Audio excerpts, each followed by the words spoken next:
I feel after my 35 years of teaching, I have a lot of knowledge on education, both from aspect of kids and teachers.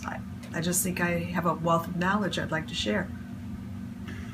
The Dixon Education Association and the teachers will be starting to garden new contracts with teacher negotiations. You know, the last time this happened, there was a work stoppage. How can this be avoided next time?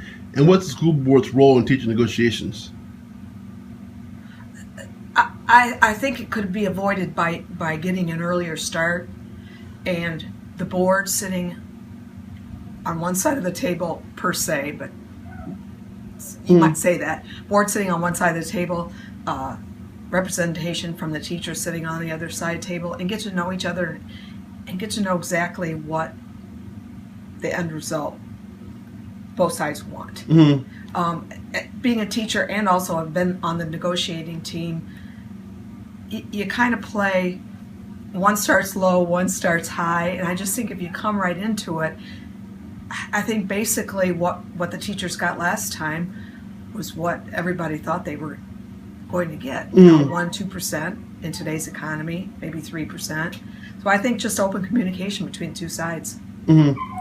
What are your thoughts on the current school buildings in the school district, and do you believe the high school should continue to be in its current location? I've been to every one of the planning meetings for the schools, and I voiced my opinion that it would be hard for me to see the neighborhood schools closed, all of them, like Lincoln's closed. But the high school, from what I hear, is really in bad shape. And I think they're talking about totally renovating the whole thing or getting a new school. So if the money is there, one of those two options, either totally renovating the high school or getting a new one. What can be done to improve communication between the teachers, officials, and the school board?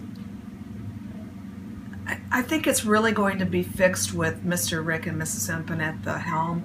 I think they'll open up communications. I know them. I've worked for them, and I think communication is really important for them. School board members need to be in the schools.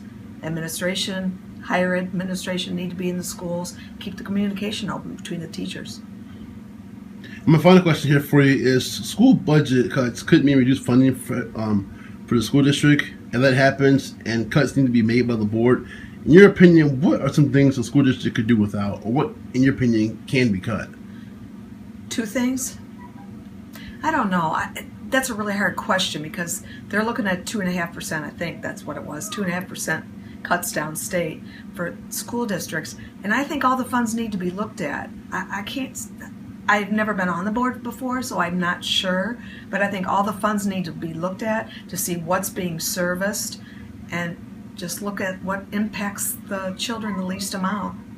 You know, I mean, I think budget cuts should be based on that. What impacts the children?